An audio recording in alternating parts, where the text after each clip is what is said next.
Bonjour à tous et bonne année. On est le 1er janvier 2026. Je vous souhaite une bonne année, une bonne réussite, enfin des bonnes réussites et puis une bonne santé et puis de vous retrouver aussi dans ces méandres d'informations au travers de l'IA en elle-même et puis d'autres sujets transverses qui aujourd'hui un petit peu s'agglutinent, hein. On est toujours et constamment euh, sujet à plein d'informations en même temps, que ce soit les médias traditionnels ou on va dire plus communautaires.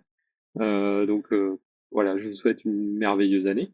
Euh, cette vidéo, vous savez que j'aime bien parler d'architecture de modèles, puisque c'est un petit peu les sujets d'évolution qu'on apprend et qu'on essaye de comprendre. Et j'aime bien ce côté un petit peu transverse méta, à la fois sur le côté utilisation, utile, hein, la charge utile du modèle lui-même, mais aussi la façon dont enfin, comment le monde académique et de la recherche réfléchissent à cette méthode, à ces approches, et comment finalement l'approche technique ou la conception en fait de ces modèles répondent à des vraies problématiques derrière, que ce soit conceptuel ou applicatif, c'est-à-dire que nous, en tant qu'usagers, ben, on va en faire usage d'une certaine manière, et du coup, par ces usages, ben, on va trouver des approches différentes ou des solutions différentes. J'avais fait une vidéo sur Yann Lequin qui partait de Meta, qui quittait la société. Aujourd'hui, on sait qu'il a donc créé déjà sa structure et qu'il est en train de réfléchir à comment avoir des fonds donc pour lancer son projet de World Models, un des modèles univers dans lequel il y aurait une partie des données qui seraient entraînées sur des choses virtuelles. Et donc finalement, ce serait entièrement dans une simulation, alors peut-être dans des jeux comme Minecraft qui ont l'avantage d'être combinatoires et qui permettent d'obtenir des complexités assez intéressantes et surtout des jeux d'instruction, c'est-à-dire quand on doit avoir, par exemple, on lui donne un problème comme trouver un diamant, bah, ça demande énormément de mécaniques différentes, comme aller chercher du bois pour commencer à avoir des haches, enfin plutôt des pioches standards. Et puis après, une fois qu'on a de quand on a de la cobblestone, donc de la pierre, on peut avoir des pioches en pierre, après en métal et ainsi de suite. Et toute cette structure-là, c'est toute une architecture en fait de traitement qu'il faut avoir. Et aujourd'hui, on n'a pas la solution, on n'a pas des modèles qui sont capables de faire ce travail-là spécifiquement. Et donc, et c'est un problème parce qu'avec les robots aujourd'hui, on aimerait voir émerger dans notre société, alors des humanoïdes hein, plutôt que des aides et des assistants, par exemple au ménage ou au rangement ou à la livraison, etc., qui pourraient être un peu comme le film iRobot. Hein. Techniquement, bah, aujourd'hui, on peut pas le faire. Ça a été remplacé par un humain. J'avais fait une vidéo sur le sujet. Voilà, on ne peut pas le faire et on est un peu limité aussi au travers du codage. Quand on développe un site web, il a tendance à laisser des failles de sécurité béantes. Et il y a beaucoup d'acteurs aujourd'hui de la société qui ont des problématiques par rapport à ça. Et donc, bah, on essaie de trouver des architectures différentes. On a découvert au travers de la recherche donc le bloc Transformer qui sert aujourd'hui, donc que vous avez là à l'écran, qui servent dans quasiment voilà tous les LLM, hein, tous les larges langages mandants. On a un algorithme qui sert plutôt pour la vision, donc tous les modèles génératifs, hein, type Midjourney, Stable Diffusion, qui génèrent des images ou du son, voilà, comme Suno. Ça, c'est plutôt des modèles donc qui utilisent des principes d'encodeur-décodeur. On est plus sur des VAE ou des diffusion models avec des Gaussian qui donc on a du bruit hein, qu'on débruite au fur et à mesure et donc le modèle arrive à régénérer une image avec les idées qu'on lui donne en prompt.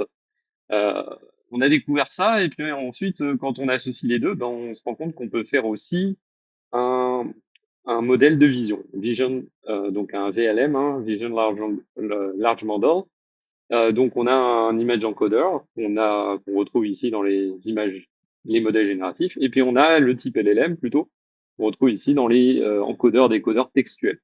Donc au final, on se retrouve toujours avec une idée d'une architecture où on a des encodeurs et des décodeurs. On encode des données, on les met dans une abstraction et on décode l'abstraction. Le principe de base, c'est celui-là. Après, on peut faire ce qu'on veut, c'est-à-dire en entrée, on a des images, du son, du texte. En sortie, on a de la voix, on a du texte, une autre image, etc. Donc on peut faire toutes ces choses-là aujourd'hui. On a des modèles un petit peu unifiés. Alors même si encore le multimodèle, c'est pas encore ça, hein, les multimodèles, c'est les modèles qui permettent de faire à la fois les tout d'un coup.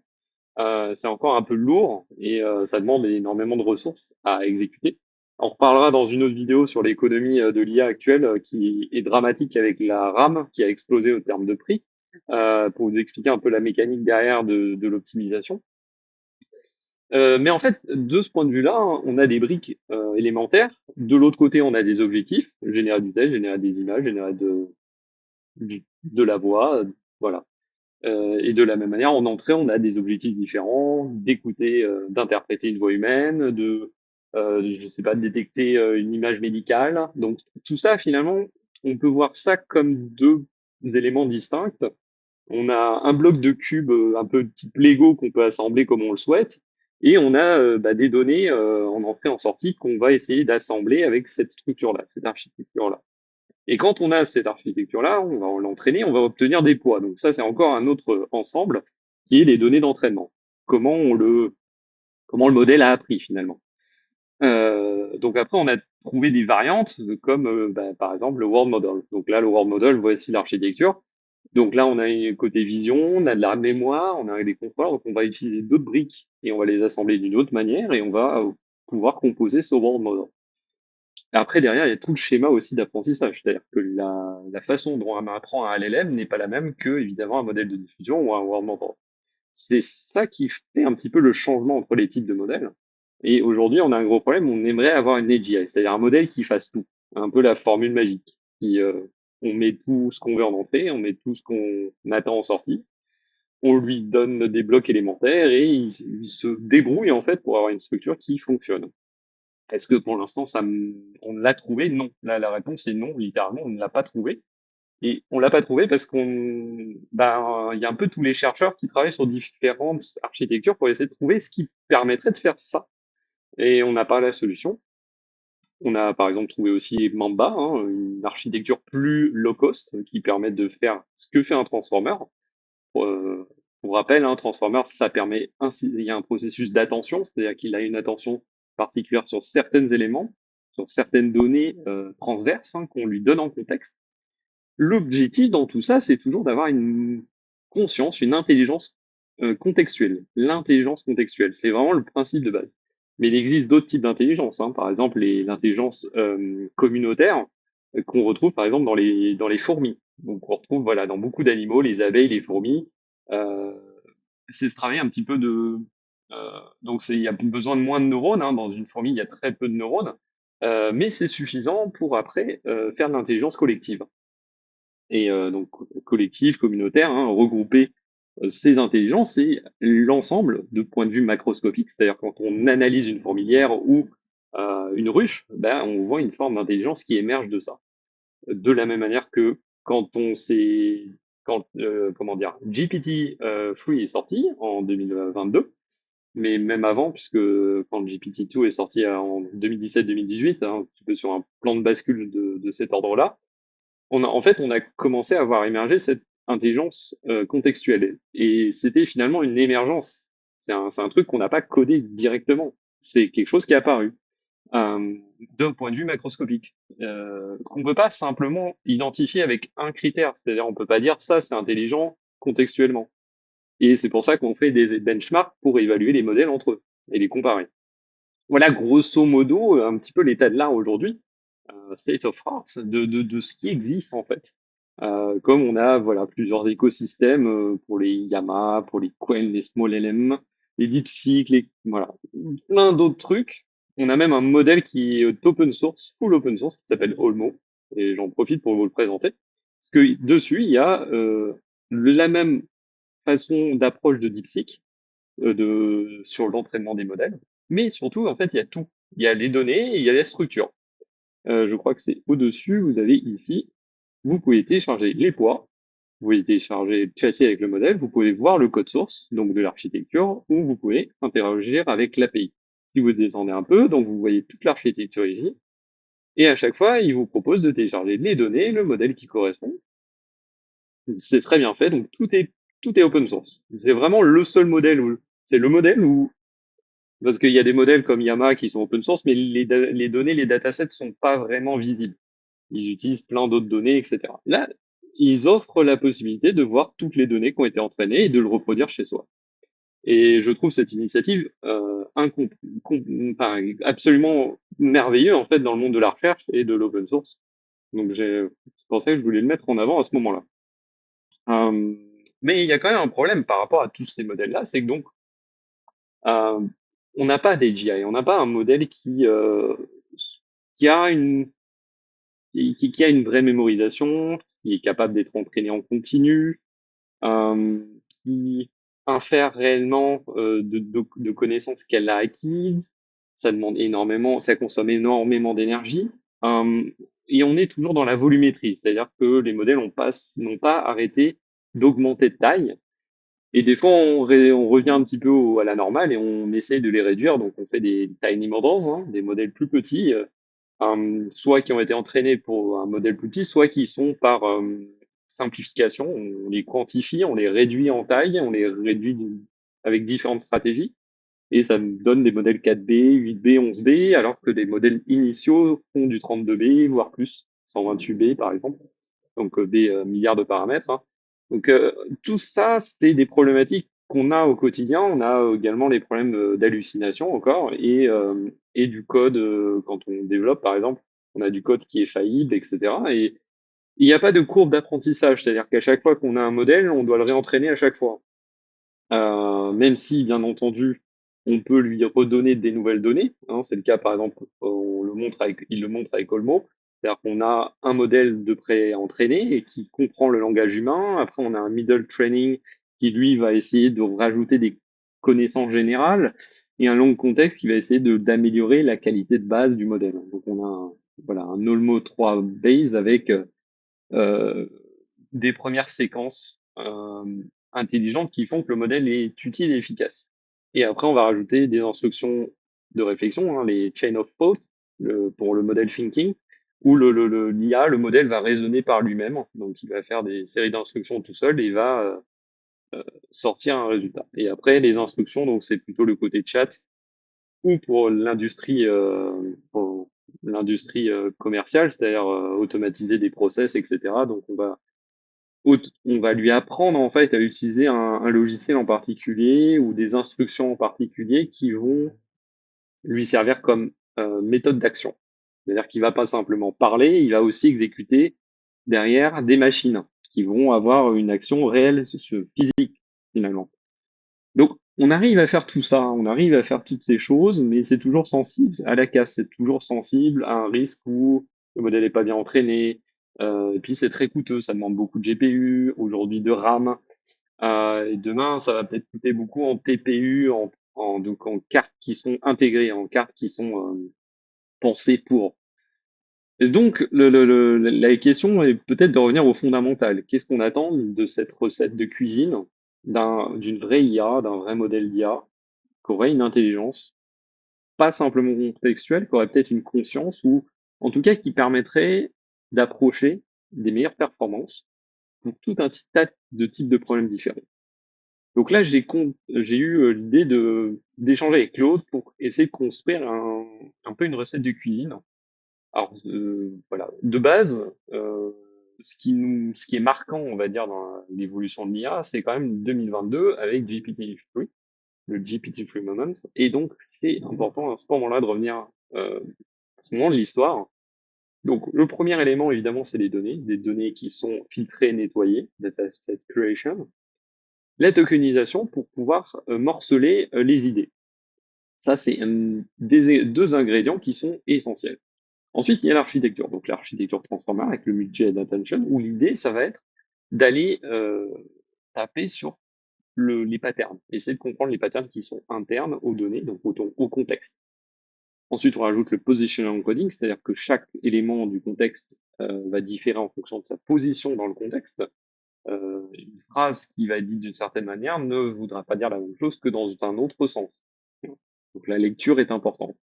Et le dropout pour la résilience, c'est-à-dire que on va essayer de casser le réseau régulièrement pour faire en sorte que le réseau apprenne même s'il y a des bruits, même si il ne peut pas, il ne doit pas simplement reposer sur ses lauriers, il doit sans cesse maximiser en fait la qualité de réponse. Et ensuite l'entraînement, donc les phases. Alors l'alignement humain est arrivé après, hein, évidemment l'effet GPT Free Moments, mais aujourd'hui c'est quand même une recette, un élément, un ingrédient de la recette qui est important, où on va donc le pré-entraîner avec des données statistiques, on va lui donner plein de corpus à apprendre, ensuite on va lui donner des requêtes à suivre, et ensuite on va l'aligner sur des demandes humaines, donc des besoins humains. Donc ça peut être effectivement euh, un chatbot, hein, mais aussi des instructions pour de l'industrie. Et ensuite, il y a l'inférence, le côté probabiliste, qui est super important puisque ça permet de ne pas avoir toujours les mêmes idées qui ressortent. Cet élément, certains diraient que c'est secondaire, mais en fait, c'est super important parce que on peut avoir un modèle peut avoir une bonne idée à un moment, mais avoir une mauvaise idée à un autre moment. Donc, c'est bien de pouvoir, comment dire, reproduire le même phénomène plusieurs fois pour essayer de trouver les meilleures idées et améliorer aussi le contexte. Parce que c'est ce qui permet après d'améliorer l'alignement. C'est-à-dire, après, on dit à l'humain, tu préfères la réponse A ou la réponse B? La personne va dire, bah, je préfère la réponse B, elle est mieux structurée, elle est plus informelle, elle est, voilà, d'une certaine manière. Donc, par rapport à ses qualificatifs, par rapport à ses préférences de réponse, on va choisir l'un ou l'autre. Donc, c'est super important que ce côté probabiliste reste, à mon avis. J'en reviens toujours à cette idée que la machine, maintenant qu'elle se plante, qu'elle se trompe, est plus intelligente qu'avant. On peut se dire c'est contre-intuitif, mais c'est vrai, c'est ce qui se passe. Euh, et je pense que c'est lié surtout à ça, avec ce côté probabiliste. Mais ça, c'est pas la recette, ça, c'est les ingrédients. Donc je suis allé un peu plus loin avec Claude et je me suis dit, qu'est-ce qu'on a besoin en fait? On a besoin peut-être de trouver un modèle alternatif au blob transformer. Le blob transformer n'est peut-être pas la réponse absolue. C'est une solution parmi tant d'autres. C'est-à-dire que vous requalifier ça, il faudrait voir un peu une version méta hein, du problème de base, à savoir l'attention. Comment on résout les problèmes d'attention. Mais il n'y a pas que les problèmes d'attention.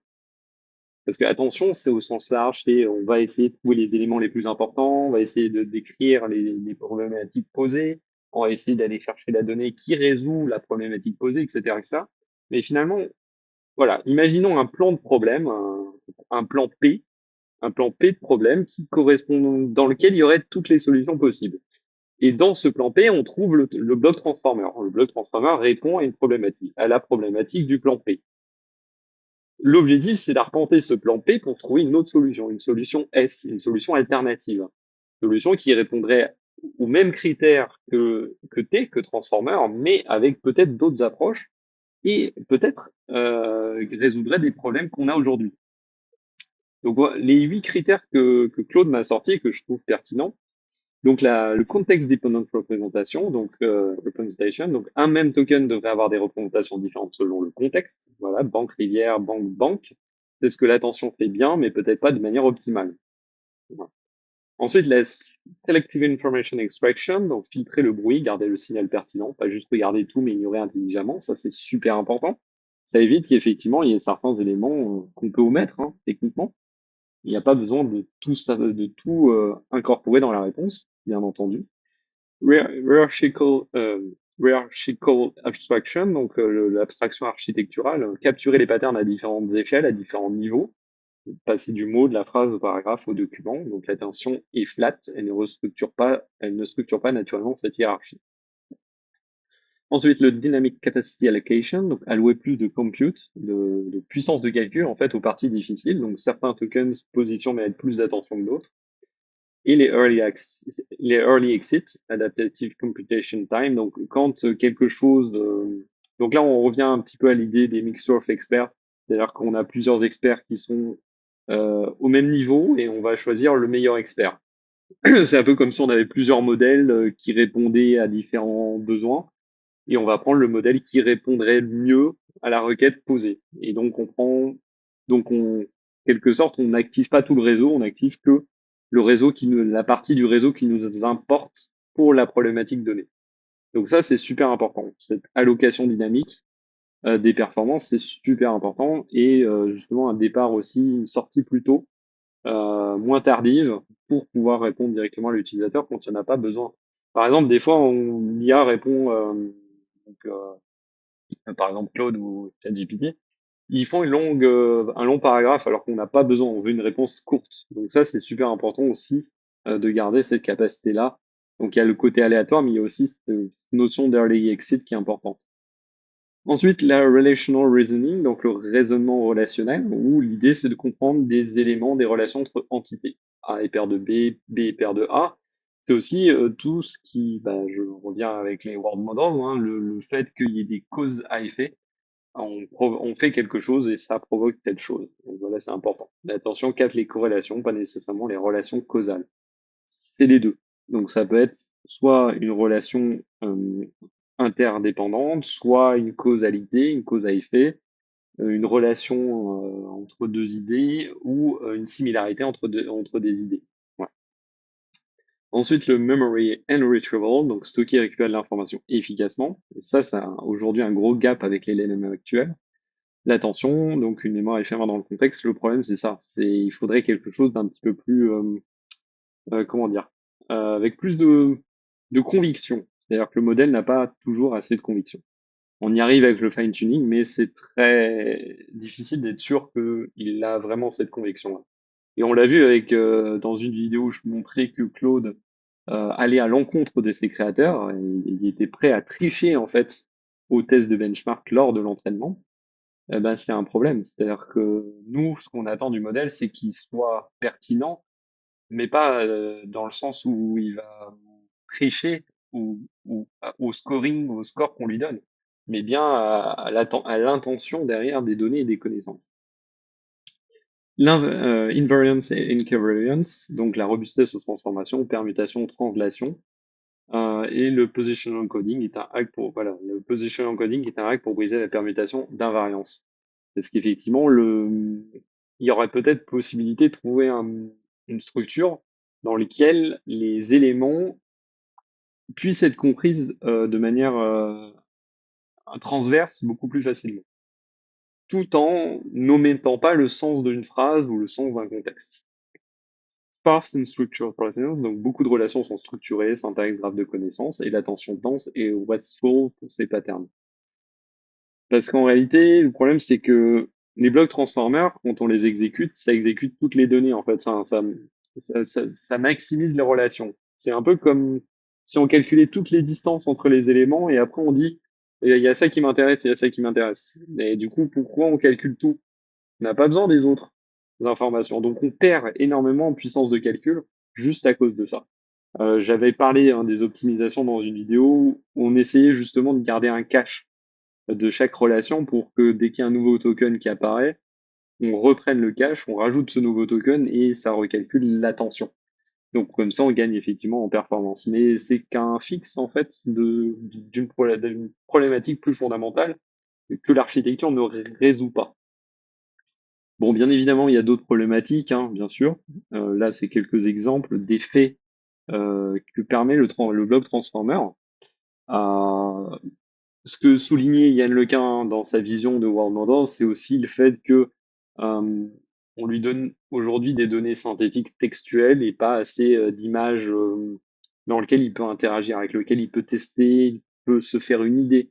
Il peut peut-être pré-simuler une conséquence en faisant une action, en répondant, en donnant un token particulier, bah, ça provoque telle autre série de tokens qui apparaissent.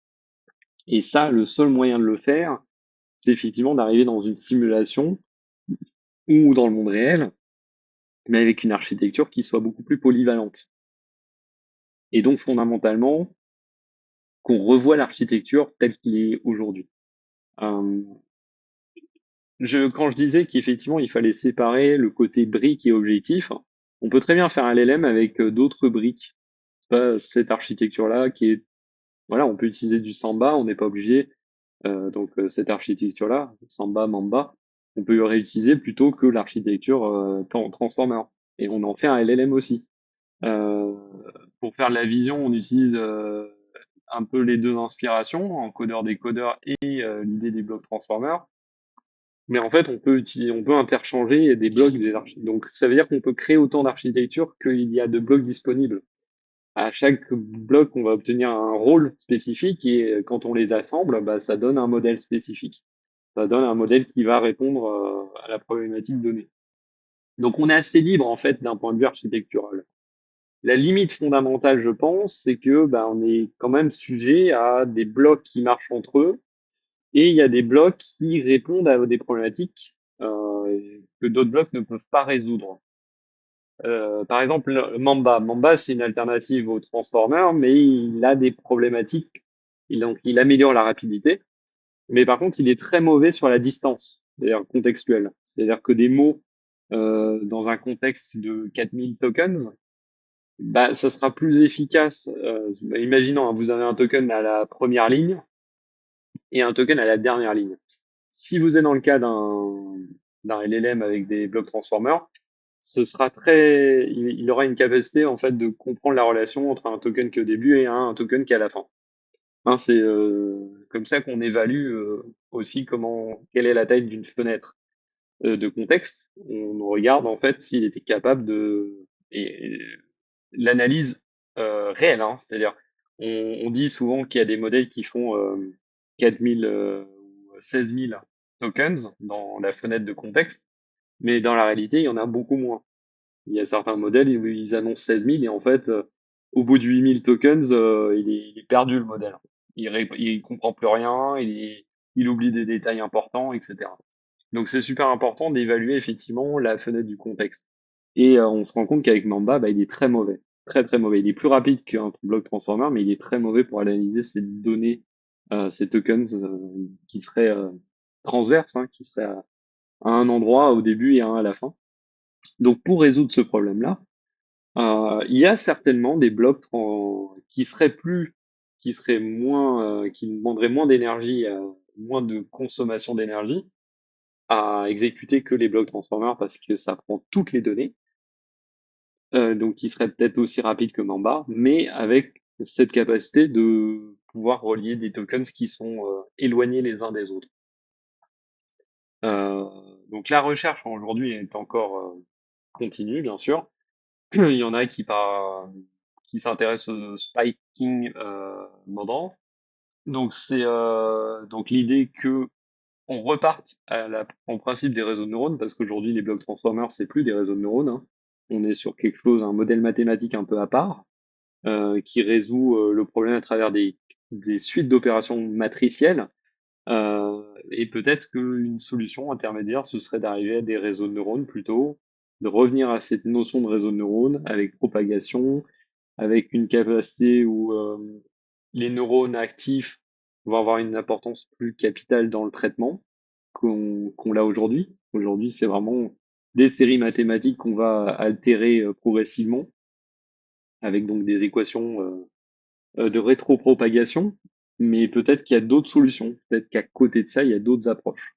Donc voilà, je voulais vous montrer un petit peu le champ des possibles.